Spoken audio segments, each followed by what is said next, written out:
Leo kuna aina nyingi za sanamu katika viburudisho na katika michezo na katika filamu. Sisi tuliokuwa na neema ya Kristo tunavisujudia na kuviinamia na kuvitumikia kwa namna moja au kwa namna nyingine. Kuna mtu mmoja anaongea hapa, jamani wapendwa, kile ambacho tunachokipa nafasi kubwa kukitafakari, kukisikia na kukiona, zaidi ya kutafakari neno la Mungu, zaidi ya kuomba, zaidi ya kumwabudu Mungu, kile tunachokiona, kukisikia na kukitafakari kinakuwa ni sehemu ya miungu au sanamu kwenye maisha yetu. Tumesema Mungu akitaka kumleta mtu karibu na yeye, kumvuta karibu, huwa anajifunua kwake kupitia sauti yake, kupitia ndoto ama maono, kupitia neno lake. Kwa kadri huyo mtu anazidi kulitafakari, kulisikia, maana imani huja kwa kusikia neno la Mungu, sauti ya Mungu, huyo mtu anakuwa karibu na nani? Na Mungu. Na shetani ili aweze kumtoa mtu mbali na uwepo wa Mungu, atajifunua, atainua kitu chenye mfano wa mbadala wa Mungu, ili huyo mtu macho yake yazidi kuangalia hicho kitu, yazidi kusikia kutoka kwenye hicho kitu, na yazidi kutafakari kutoka kwenye hicho kitu, ili moyo wa huyo mtu namba moja umpe nafasi hicho kitu iwe ni sehemu ya ibada au sehemu ya miungu kwenye maisha yake. Kutoka 20, narudia tena mstari wa 4 na 5, amesisitiza usimfanyie sanamu ya kuchonga. Mungu anasema wala mfano wa kitu chochote, mfano wa kitu chochote usivisujudie wala kuvitumikia. Nikasema katika burudani, katika filamu, katika michezo, leo kuna vitu vingi vinainuliwa, na watakatifu tuwenye neema wa wokovu tunaviinamia hivyo vitu, tunavisujudia, tunavipa nafasi namba moja kwenye mioyo yetu, zaidi ya maombi, zaidi ya neno la Mungu, zaidi ya ibada.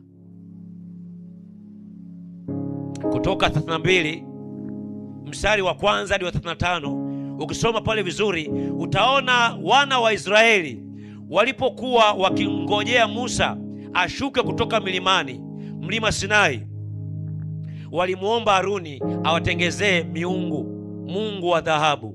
Haruni akatengeneza ndama na dhahabu, nao wakamwabudu na kutoa dhabihu. Mara baada ya Haruni kukaa mlima Sinai kwa muda fulani, walipoacha kusikia maelekezo kutoka kwa kiongozi Musa, nafsi ya mwanadamu imeumbwa isikie na ione kutoka kwenye chanzo fulani ili iweze kuishi. Wakademand, wakamwambia Haruni, tutengenezee ndama, tutengenezee mungu wa kumwabudu. Haruni naye ni mtumishi wa Mungu, lakini hakuweza kutafakari kile alichokuwa anakitaji wana wa Israeli. Akamwambia, leteni gold zenu, vueni bangili, vueni hereni, vitu vyenu vya thamani. Akawatengenezea ndama, wakamwabudu kama Mungu. Musa anatoka mlima Sinai, anashuka na amri 10 za Mungu, anakuta wanafanya sherehe, wamemzunguka yule ndama, mungu wa dhahabu. Katika picha ile ile ya huyu ndama aliyoabudiwa katika wakati wa Musa na Aroni, ndivyo leo katika michezo, katika tamthilia, katika ufunguzi au kuadhimisha vitu fulani fulani hapa duniani, wanainua ndama. Ni katika namna moja au katika namna nyingine, lakini watu wamefungwa, hawajui kama huyu ni yule ndama wa shaba aliyeinuliwa wakati wa Musa. Kwa wakati huu, kwa kuwa shetani ni mjanja, anamuinua katika namna nyingine au katika njia nyingine, na watu wanasherekea, wanatumia muda wao mwingi kumzunguka na kumshangilia yule ndama, ile miungu iliyoinuliwa. Kuna mtu mmoja anaongea hapa, jamani wapendwa.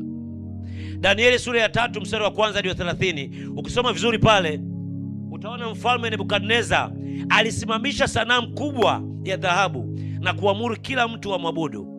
Lakini kuna vijana watatu wa Kiebrania, Meshach, Shadrach na Abednego, walikataa kumwinamia yule mungu wa dhahabu wa sanamu aliyosimamishwa na Nebukadneza. Kuna mtu mmoja anaongea hapa wapendwa. Wakasema ukituua hata tukiendelea kuwa hai hatutamuinamia Mungu zaidi wa Mungu wa kweli, Yawe, Jehova. Vijana hawa walikuwa na msimamo na Mungu akajidhihirisha kwenye maisha yao, akawaonekania na akawaokoa. Mungu anataka watu wenye msimamo. Wakati dunia nzima, utawala na mfumo wa dunia hii, macho yao yameinuka juu ya kitu fulani kilichonyanyuliwa, Mungu anataka watakatifu, watoto wake, wamuinamie na macho yao yamwangalie nyoka wa shaba, jina lake laitwa Yesu Kristo. Kuna mtu mmoja anaongea hapa jamani wapendwa. Wafalme wa kwanza sura ya 12 mstari wa 26 hadi wa 33, kuna mtu anaitwa Yeroboamu mfalme wa Israeli.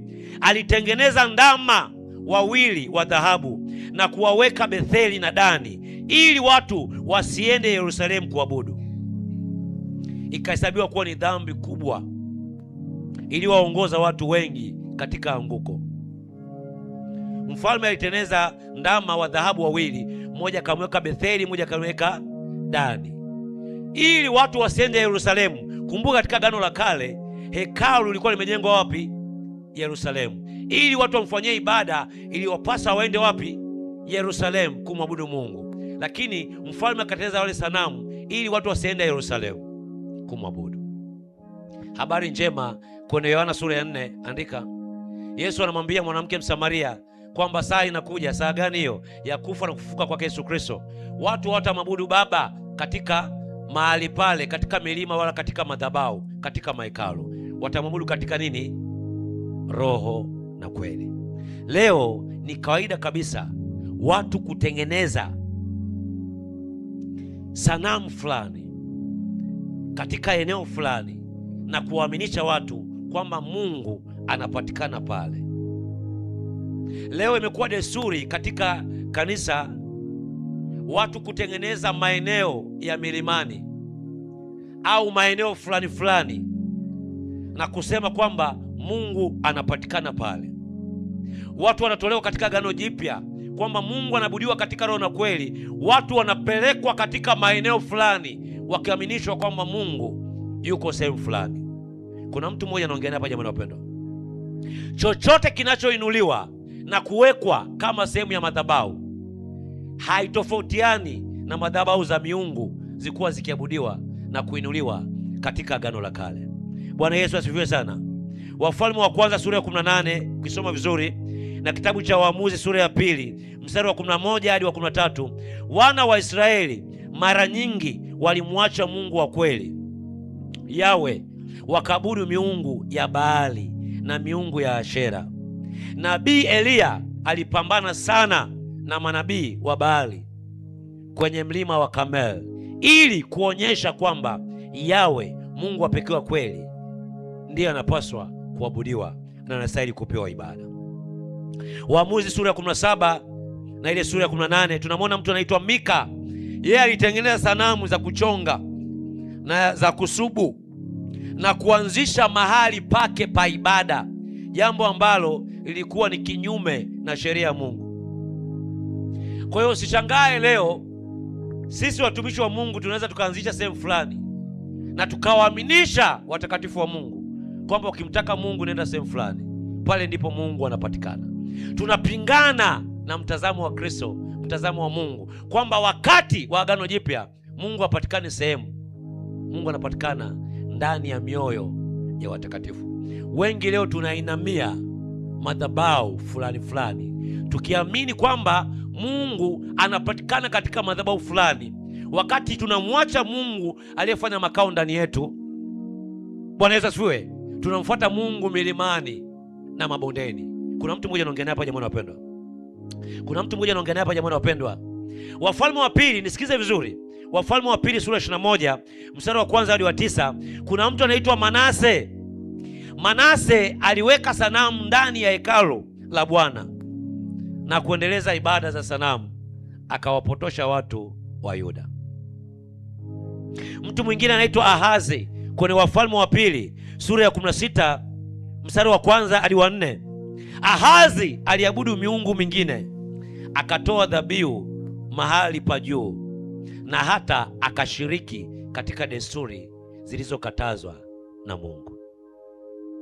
Sauti ya Mungu ilikuwa inazungumza na mimi, inazungumza kwamba niliambie kanisa nizungumze. Sauti ya Mungu inazungumza na mimi, inazungumza na wewe na yule anayetutazama pale, kwamba tuamini na tuelewe kwamba yule Mungu aliyefanya makao ndani yetu yupo hai, anadhihirika akiwa ndani ya mioyo yetu. Roho wa Kristo aliyofanya makao ndani yetu yupo hai, hapatikani katika milima, hapatikani katika mabonde. Mungu anajidhihirisha akiwa ndani ya sisi waamini. Kuna kitu ambacho sisi watumishi wa Mungu tunakikosea, na wakati fulani tunaweza tukawasitiza hata washirika. Mfano, ukiwa pale nyumbani